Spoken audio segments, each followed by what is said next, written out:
जादुई कूलर का जादू। एक बार की बात है, एक शहर में एक परिवार रहता था। उस परिवार में मोहन अपनी पत्नी चंपा और अपने दोनों बच्चों के साथ रहता था। मोहन रेलवे स्टेशन पर कूली का काम करता था। मोहन यह काम कई सालों से कर रहा था, इसलिए वह कमजोर होता जा रहा था। मोहन अकेले ही घर चलाता था और चंपा घर पर रहकर घर को संभालती थी। उसके दोनों बच्चे राजू और रानी सरकारी स्कूल में पढ़ते थे। ऐसे ही उनकी जिंदगी बीत रही थी। एक दिन गर्मी का मौसम था। कड़ी धूप में मोहन काम कर रहा था। मोहन ने सुबह से कुछ नहीं खाया था, लेकिन फिर भी वह काम कर रहा था। काम करते करते मोहन को चक्कर आ गया और वह उसी समय नीचे गिर गया और उसी समय उसकी मौत हो जाती है।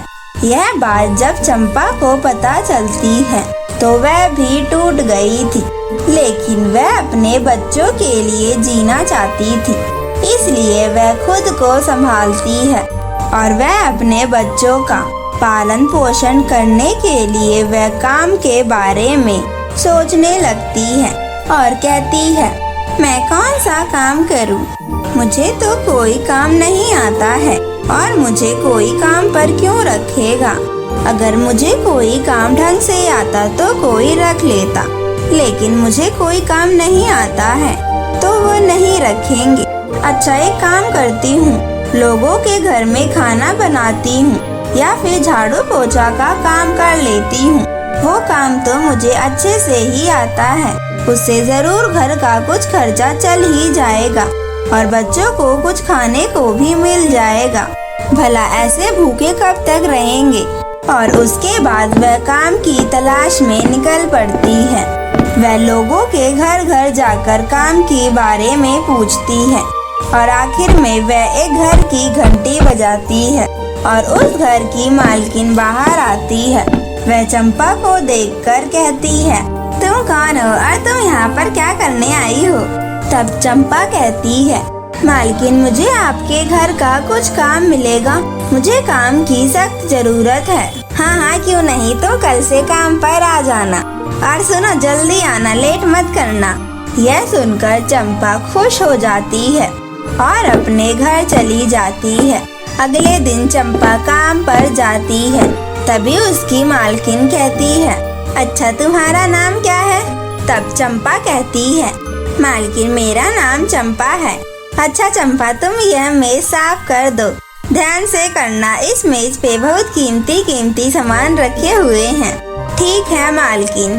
चंपा इतने सारे कीमती सामान को छूने से डर रही होती है कि गलती से कोई सामान गिर ना जाए, ताकि मालकिन गुस्सा ना हो जाए। लेकिन फिर भी वह डरते डरते मेज को साफ करने लगती है कि तभी एक कांच का गिलास नीचे गिर जाता है, जिसकी आवाज सुनकर मालकिन वहां पर आ जाती है और चंपा पे गुस्सा करते हुए कहती है, चंपा, मैंने तुम्हें पहले ही मना किया था, लेकिन फिर भी तुमने ये गलती की।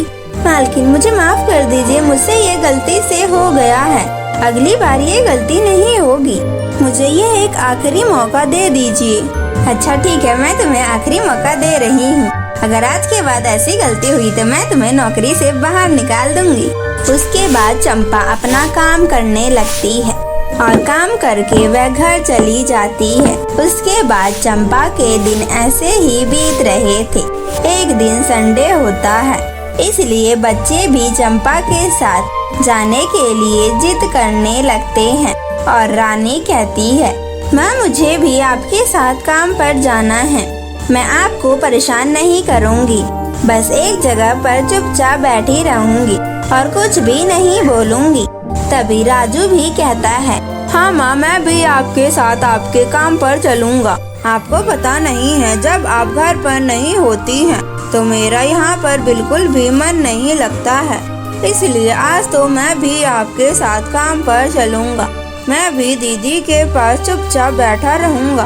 बच्चों की जिद करने की वजह से चंपा कहती है, अच्छा ठीक है, मैं तुम लोगों को अपने साथ काम पर ले जाऊंगी, लेकिन तुम वहाँ पर कोई भी शरारत मत करना। यह बोलकर चंपा अपने मन में सोचते हुए कहती है, लेकिन मालकिन तो बहुत गुस्से वाली हैं। पता नहीं वो बच्चों को वहाँ पर देखकर गुस्सा तो नहीं करेंगी ना। अब बच्चे इतनी जिद कर रहे हैं तो ले जाना ही पड़ेगा।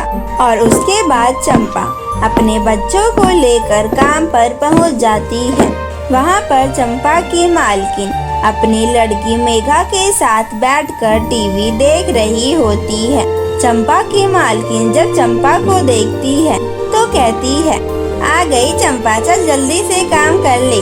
वैसे भी आज तूने आने में देर कर दी है, और ये क्या तू अपने बच्चों को भी लेकर आई है? तब चंपा कहती है, हाँ मालकिन, वो आज बच्चों की स्कूल की छुट्टी है ना, और बच्चे भी जिद कर रहे थे, इसलिए लेकर आ गई। ये शैतानी नहीं करेंगे, बस एक जगह चुपचाप बैठे रहेंगे।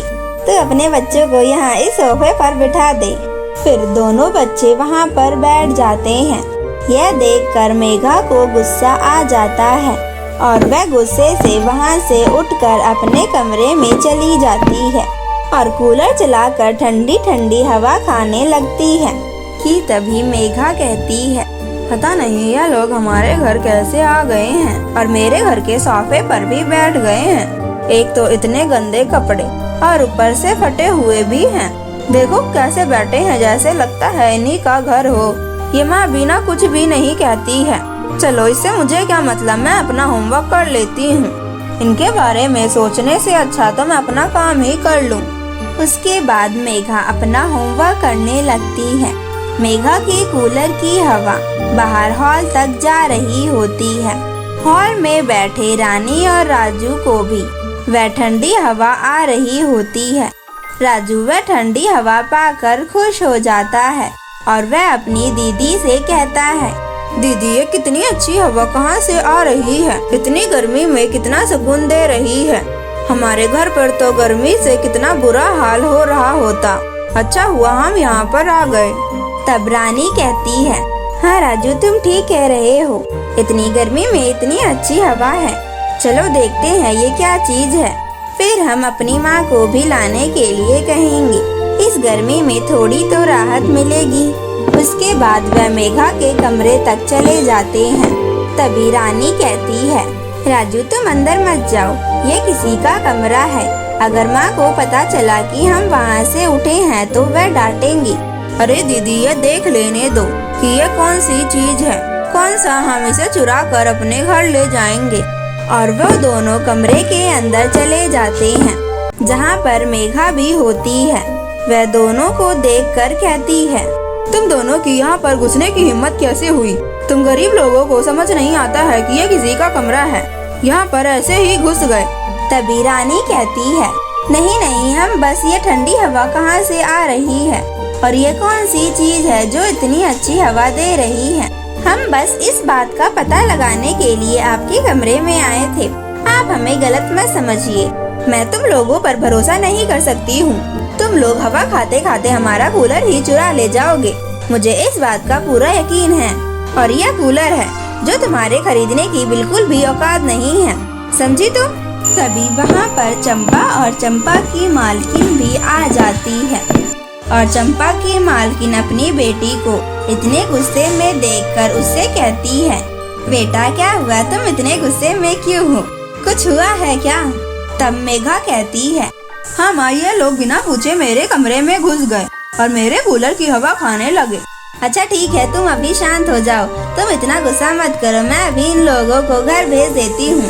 सुनो चंपा, तुम अपने बच्चों को लेकर घर चली जाओ, वैसे भी तुम्हारा काम हो गया है। तब चंपा कहती है, ठीक है मालकिन। और उसके बाद चंपा अपने बच्चों को लेकर घर जाने लगती है और रास्ते में चंपा अपने बच्चों से पूछती है, बच्चों वहाँ पर क्या हुआ था? मालकिन की बेटी इतने गुस्से में क्यों थी? तुम लोगों ने कुछ किया था क्या? तभी राजू ने कहा, माँ हमने कुछ नहीं किया था, मालकिन की बेटी बिना फालतू में गुस्सा कर रही थी। तभी रानी कहती है, हाँ माँ, राजू सही कह रहा है। उसके बाद रानी अपनी माँ को सारी बात बता देती है। जिसे सुनने के बाद चंपा को बहुत बुरा लगता है और वह कुछ नहीं कहती है। घर पहुंचने के बाद वह अपने बच्चों को खाना खिलाती है। तब राजू कहता है, माँ यहाँ पर कितनी गर्मी है, आप भी एक कूलर लेकर आ जाओ, कम से कम इस गर्मी से छुटकारा तो मिलेगा। तभी रानी भी कहती है, हाँ माँ, एक कूलर लेकर आ जाओ ना। तब चंपा कहती है, ठीक है बेटा, मैं कुछ करती हूँ, अभी तुम खाना खाओ और सो जाओ। उसके बाद दोनों बच्चे खाना खाकर सो जाते हैं और चंपा अपने बारे में सोचने लगती है और कहती है, अपने बच्चों की ख्वाहिशें भी पूरी नहीं कर पा रही हूँ और न ही एक अच्छी परवरिश दे पा रही हूँ। इस गरीबी में तो जीना ही बहुत मुश्किल हो गया है। इनमें इन बच्चों की क्या गलती है। तभी वहाँ से एक परी जा रही होती है। चंपा को रोता देख और उसकी सारी बातें सुनकर परी को चंपा पर दया आ जाती है और वह चंपा की मदद करने की ठान लेती है और वह चंपा के पास जाती है कि तभी उसी समय चंपा कहती है, तुम कौन हो और तुम यहाँ पर क्या करने आई हो। तब परी कहती है, मैं एक परी हूँ, मैं तुम्हारी मदद करने के लिए आई हूँ, लेकिन तुम मेरी क्या मदद करोगी। मैं तुम्हें एक कूलर दे सकती हूँ। क्या एक कूलर? अगर तुम मुझे एक कूलर दोगी तो मैं तुम्हारे लिए कुछ भी काम करूँगी। उसके बाद परी अपनी जादू की छड़ी घुमाती है और वहाँ पर एक कूलर आ जाता है, जिसे देखकर चंपा खुश हो जाती है। तब परी कहती है, देखो चंपा, ये कोई आम कूलर नहीं है, यह एक जादुई कूलर है, जिसके चलते ही उस कूलर में से पैसे निकलेंगे और जब तुम्हारे पैसों की जरूरत खत्म हो जाए तो तुम इस कूलर से पैसे के लिए मना कर देना, फिर ये खाली हवा ही देगा और तुम इस कूलर का सही इस्तेमाल करना और अपने जैसे लोगों की मदद करना और कभी भी इस बात पर घमंड मत करना। उसके बाद वह परी वहाँ से गायब हो जाती है और चंपा वह कूलर चलाती है। कूलर के चलते ही उसमें से कई सारे पैसे निकलते हैं। कुछ पैसे निकलने के बाद चंपा उस कूलर से कहती है, बस और पैसे नहीं चाहिए मुझे। चंपा के इतना बोलते ही कूलर में से पैसे निकलना बंद हो जाते हैं और कुछ समय बाद उनका पूरा घर ठंडी हवाओं से भर जाता है, जिसे देख चंपा बहुत खुश हो जाती है। चंपा देखती है कि उसके बच्चे कितने सुकून से सो रहे थे और चंपा भी सो जाती है। अगली सुबह जब राजू और रानी उठते हैं तो वह कूलर देखकर खुश हो जाते हैं और रानी कहती है, माँ, आप इतनी जल्दी और इतना अच्छा कूलर कहाँ से लेकर आ गई। ये कूलर तो उनके कूलर से भी बहुत अच्छा है। तब चंपा कहती है, हाँ बेटा, अब तुम इस कूलर की हवा खाओ, मैं कुछ काम के लिए बाहर जा रही हूँ।